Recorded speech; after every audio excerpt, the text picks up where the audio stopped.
Before we dive in, I've got something for you. If you're studying for the ARE, you don't need to figure it out alone. Inside my free resource hub, you'll find study guides, resource guides, pop quizzes, and other tools designed to make exam prep a whole lot easier. Head to dci.beyoungdesign.com/resources or check the link in the show notes to grab it now. It's completely free. All right, enjoy the show. Hey, it's Bryn. So what you're about to listen to is actually a quick audio recap generated from one of our live Mind Over ARE coaching calls.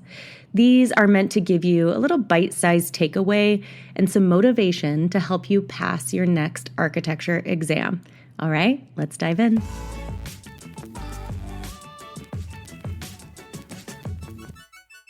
Welcome to the Deep Dive. We're here to cut through the noise and get straight to the insights.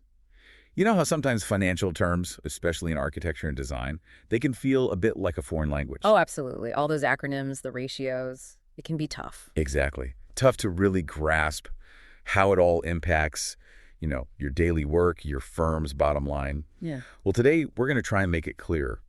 We're taking a deep dive into two really critical concepts. Concepts for any firm, big or small. We're talking net operating revenue, NR, and the Net Multiplier. And these aren't just abstract ideas floating around. No, not at all. They're foundational. Foundational to understanding how an architecture practice actually makes money, how it stays healthy, and, well, how it thrives. And our insights today, they're coming straight from the trenches, specifically from our Mind Over ARE coaching calls. Right, the MOA calls. Yeah. That's where Head Coach Shikha guides students through practice questions, clarifies expectations for the ARE 5.0 exam. She really demystifies firm finance. She does a great job. She really does. The program, founded by Bryn, it's all about giving you that clarity you need. So our mission today is pretty straightforward. Unpack these terms, understand what they mean, and maybe more importantly, why they matter to you. Whether you're studying for the ARE, or maybe you just want to get a better handle on the financial health of an architectural firm. Okay, let's unpack this. Yeah, and it's fascinating, isn't it, how these terms, they seem simple on the surface, but they carry so much weight. Mm-hmm. They're definitely not just for the accountants tucked away somewhere. They're vital for, well, anyone involved in managing a project, leading a team, even just understanding your own contribution. That's a great point. And if we connect this to the bigger picture, really mastering these concepts, it can genuinely change how you approach things like project proposals, fee structures, even, long-term financial planning for the firm. Right. Understanding these numbers helps you look past just the gross fees you see on an invoice. It helps you see the true operational costs and ultimately the profitability. Which brings up that key question. Yeah, how do you make sure the firm isn't just busy, but actually profitably busy? That's the core challenge, right? Absolutely. It's making sure all that hard work, all the amazing design actually translates into a healthy, sustainable business. So let's kick things off with net operating revenue. And sure. Okay. During a recent Mind Over ARE coaching call, Head Coach Shikha posed this really interesting question to her students. It really gets at the heart of this. She asked, which of the following tasks need to be completed in order to calculate the net operating revenue? Pick two answers. A classic ARE style question. Exactly. And the options were, 1, all operating expenses need to be paid out. 2, all salaries need to be paid out. 3, all consultant invoices must be paid. And 4, all reimbursable project-related expenses need to be paid. Okay. And what's always cool is hearing the different ways students approach it. It really highlights the common sticking points. Yeah, you see where the confusion lies. Totally. Like many students, their first instinct is to think about all the costs. They lean towards deducting all operating expenses or maybe salaries, because those are obviously costs of running the business. Right. It feels intuitive that you'd subtract those to see what's left. But that's where the precision of these financial definitions really matters, doesn't it? It truly does. It highlights that NOR isn't about the firm's overall bottom line profit or, how much cash is left after every single bill is paid. It's much more specific than that. Okay. The whole concept of net operating revenue, it's designed to show the dollars a firm actually earns from its own services. The services provided by its own staff, essentially.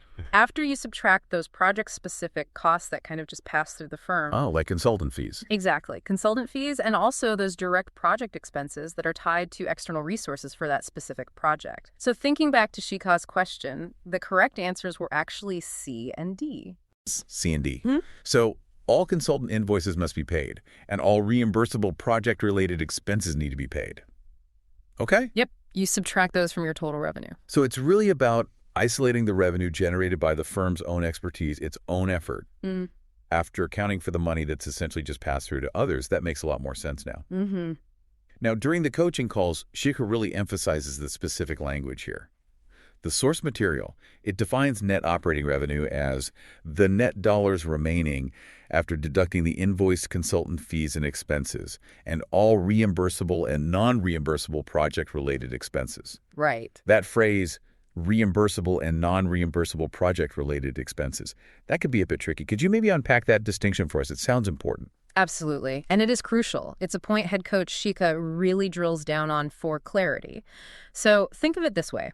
A reimbursable expense, that's something you pay for on behalf of the client that they then pay you back for directly. It's part of the agreed upon project costs. Okay, like travel to the site maybe. Yeah. If the client agreed to cover it. Exactly. If you travel to a project site for a meeting and that travel cost is explicitly billable back to the client according to your contract, that's a reimbursable expense. It's essentially a pass-through cost. It comes in, it goes out.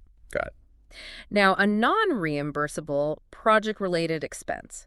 This is where it gets a little more nuanced. This is something your firm pays for. And yes, it is related to the project, but crucially, you don't bill it directly back to the client as a line item. Okay. Like what? Well, a great example that often comes up in our coaching calls is, say, taking a potential client out for lunch or dinner to help secure a new project. Okay. Business development, kind of? Precisely. Like that meal. It's an expense, and it's definitely related to acquiring that project, but it's generally not something you'd itemize on the invoice and ask the client to reimburse you for. Right, that'd be weird. Yeah. It's more like an internal investment the firm makes to land or support the project. And because the firm absorbs that cost, it reduces the overall revenue the firm actually retains from its work. Okay, so let me see if I've got this straight. Reimbursable. Client agrees to pay it back directly, like that site visit travel. It's part of delivering the project. Yep. Non-reimbursable project related.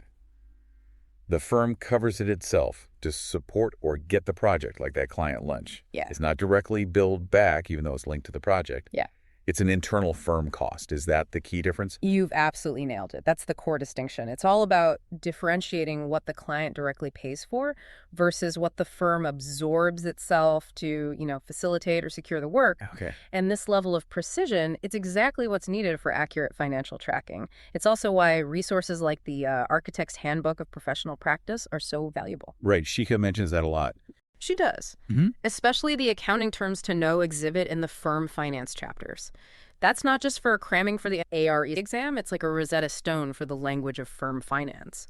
It clarifies why these distinctions matter, helping firms really understand their true income stream from their own services. That's a really powerful way to put it. It's not just memorizing terms, it's understanding the financial thinking behind them. Okay, so now we have a clearer picture of net operating revenue, what the firm really has left after those consultant fees and those direct project expenses, both reimbursable and non-reimbursable. So with that understanding, we can now pivot to how firms measure the real bang for their buck, their efficiency. Yeah, how effective they are. Exactly. And this is where the Net Multiplier comes in. It acts as this really crucial indicator of operational efficiency. Okay. So during that same Mind Over Our coaching call, Shikha challenged her students with a bonus question. She asked, okay, how are we going to use the net operating revenue we just figured out to find the net multiplier? And why is the net multiplier even important? Connecting the dots. Good. Yeah. This is where the rubber really meets the road, right? Connecting that NORA figure to how profitable a firm actually is or can be. And Farah, one of the students, clearly drawing on her understanding from the MOA program, she nailed the definition. She said, the net multiplier is the ratio of the net operating revenue to total direct labor.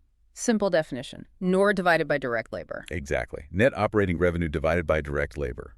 So, what does this actually mean for you listening out there? Well, as another student on the call put it pretty bluntly, it's how you figure out how to make some money, right? Yeah, gets right to the point. It does. And they're absolutely right. The net multiplier, it tells a firm the measure of return it gets for every single dollar it spends on direct labor. Which is usually the biggest single expense category for an architecture firm. Right. So imagine you invest $1 in your team's time.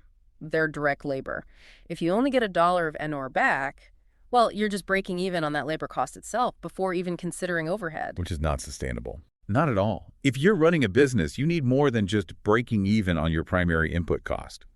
This number, the net multiplier, it's a direct indicator of your firm's efficiency and its profitability in actually converting human effort, that direct labor, into revenue that can cover everything else. Exactly right. It's way more than just some abstract number. It's a really strategic lever for a firm. Let's try and bring this to life a bit, maybe with an example similar to what we talk about in the MOA coaching calls. Okay, good idea. Imagine you're a project architect. Your actual salary cost to the firm, maybe including benefits and payroll taxes, works out to, say, $60 an hour. Right, your direct labor cost. Yep, your direct labor cost. But the firm, when it bills your time out to a client, might charge $95 an hour. Okay. Now that difference, that $35 an hour, that's not pure profit just dropping to the bottom line. No, definitely not. No, that $35 what the firm uses to cover basically everything else. All the indirect costs that aren't tied directly to a specific billable hour on a specific project. Like rent, Hmm. admin staff. Software. Exactly. Administrative staff salaries, rent for the office space, software licenses, marketing costs, utilities, professional development for the team, insurance. And remember those non-reimbursable project-related expenses we just talked about. Yeah, the client lunches and things. Those two, they all have to be covered. So the net multiplier calculation, it shows how many dollars of net operating revenue are generated for every single dollar spent on that $60 an hour of direct labor. Okay, that puts it into a really clear perspective. Mm-hmm. So your $60 an hour of direct labor cost needs to generate enough NR through that $95 billing rate, not just to cover the $60, but also to contribute its share to all those other overheads, and hopefully leave something left over for profit at the end. Precisely. You absolutely nailed it. Let's use a quick numerical scenario, again, drawing from the coaching calls just to make it concrete. Say a firm's total direct labor cost for a year is $500,000. Okay. And their net operating revenue for that same year, after subtracting consultant fees and those project expenses, is $600,000. Then their net multiplier is simply $600,000 divided by $500,000,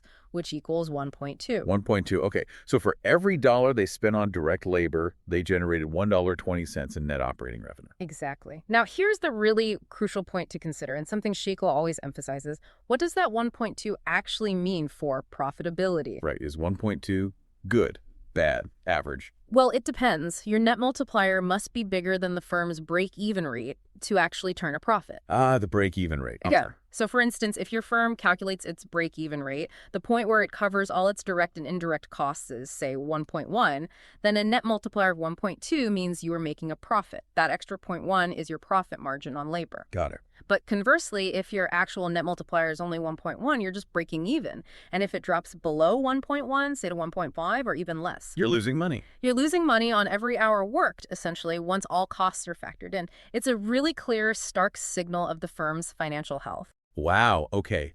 That's a huge insight. It's not just about hitting some arbitrary multiplier number. It's Yep. about knowing your break-even point and making sure you consistently exceed it. Precisely. And that break-even rate, just to connect the dots back, that would include all those other operating expenses and salaries we talked about earlier. Yeah. The ones that aren't subtracted out when calculating NOR. Exactly right. The break-even rate calculation needs to factor in all the firm's costs, direct labor, indirect labor, like admin, rent, software, insurance, everything. It tells you the multiplier you need just to cover all those costs. Okay. So the net multiplier then shows you very directly how much revenue is being generated per dollar of direct labor specifically to cover all those indirect costs and then, crucially, generate profit beyond that break-even point. It really paints a picture. It really does. And this number isn't just for the accountants at year-end. It's a critical, active, strategic tool. Firms use it constantly. They use it to help set fees for new projects, to build realistic project budgets. Right. They need to target a multiplier above break-even. Absolutely. They also use it to evaluate the performance of different project types or different teams or different market sectors. And they use it to make strategic decisions about things like staffing levels or investments. So if a firm's multiplier starts dipping, maybe consistently below target, Yeah, if it dips consistently, it's a major red flag. It might signal issues with, say, project scope creep that isn't being billed for, or maybe inefficient use of labor, Or maybe the firm is simply underpricing its services in the market. Conversely, a healthy, strong net multiplier allows a firm to do things like invest in research and development, offer better benefits, invest in staff training, or just build a cushion to weather economic downturns. It directly impacts the firm's long-term resilience and its competitive edge. So it really sounds like this number is almost like the firm's financial report card in a way. If it dips, is it automatically, time for a stern talk with the project managers? Yeah. Or is it usually more complicated?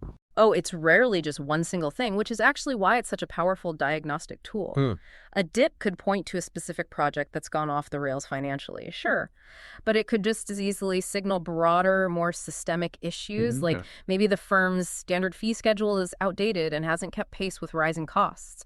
Or maybe they need better project management software or processes to track time and expenses more accurately.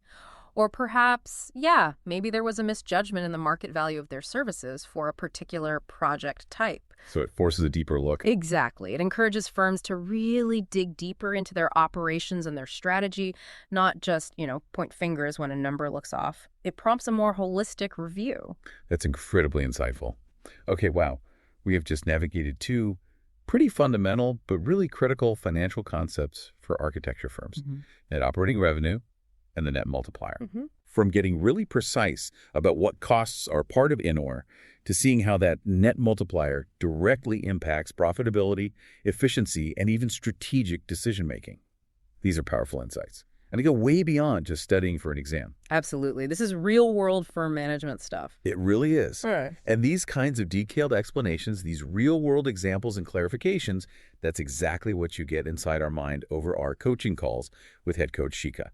So if you are looking to ace your NCOARB exams, or maybe you just want to sharpen your understanding of firm finances with some expert guidance, you can definitely learn more. Visit the link in our show notes, or you can join us directly at dci.youngdesign.com. Yeah, definitely check it out if this stuff is relevant to you. So wrapping up, what does this all mean for you, the listener?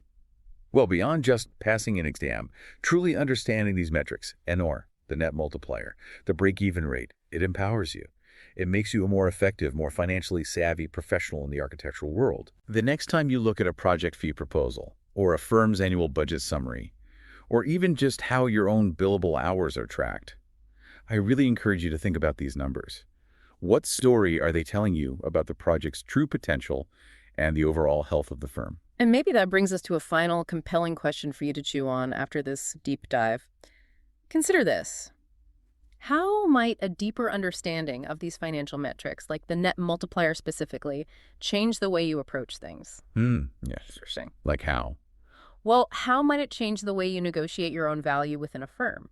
Or how you assess potential job offers? Or even how you evaluate potential employers or collaborators in the architecture industry? Yeah, looking beyond just the salary number or the project type.